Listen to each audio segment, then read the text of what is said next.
Welcome to part 2. If you haven't watched part 1 where I covered the iron pin lock and the link USB, which is a new tool that I basically covered, then go check out part 1 for CCTVCraft update 5.1. And today what we're going to be looking at is the lockpicking mechanics. Right now we have a lock door and a default pin code. This is kind of like the mechanics for offensive strategy for getting into buildings and devices and stuff. Works with any of the secure blocks that I added in this update. So we have doors, hatches, and we have safes as well that we'll be covering in the next episode. Today we'll be looking at crafting, and then we'll be looking at how to lockpick the device using the UI. You know, we'll be covering the game rules as well that are related to it. All right, so let's start with crafting. To craft up 2 lockpicks, what you need is 2 iron ingots, 1 copper ingot, and 1 stick in the order like this.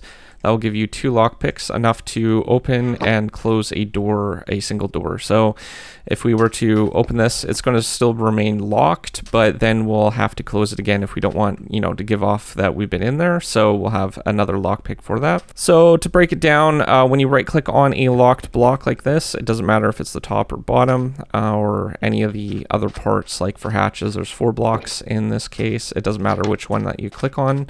You can click on it and it will pop up a screen. By default, it will give you 24 seconds to actually pick this lock. So pressing the down key will allow you to pick that pin. The left arrow and the right arrow is going to allow you to move between the pins. So moving with the right arrow, move to the right, and moving to the left will move to the left. So that will allow you to select your pins and stuff like that. So that basically locked it into the open state. So if we go ahead and try picking this again, it's going to shake a little bit when it gets down to the height that it needs to be locked at. So you have to have really quick reflexes to make sure that it's going to drop into the right set. So that's basically that. And we can go ahead and try some of the game rules now. Okay, so the first game rule that we'll be covering is the speed. So we'll go ahead and set game rule, and then we'll do CCTVCraft to find our mod game rules. And then there is dynamic pick speed, and then there is default drop pin speed,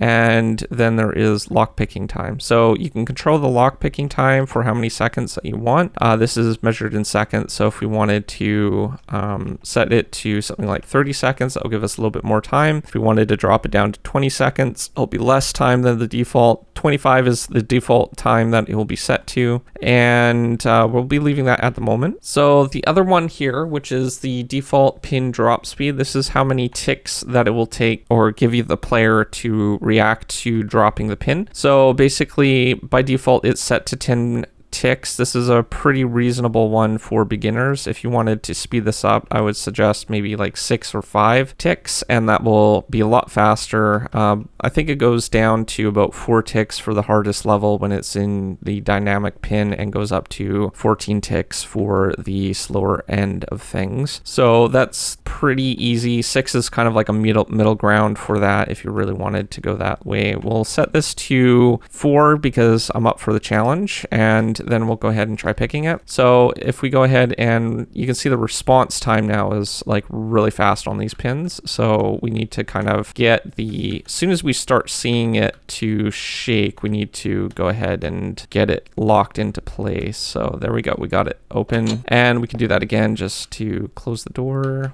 So the pins are always going to be at a dynamic height, and we have to kind of figure out which level that we're going to be locking it and unlocking it. So there's that one, and then there is dynamic pin speed. So this one, when enabled, by default it's disabled, is going to override the default pin speed and make every pin a little bit different. So a little bit different for speeds will vary depending on what we're picking.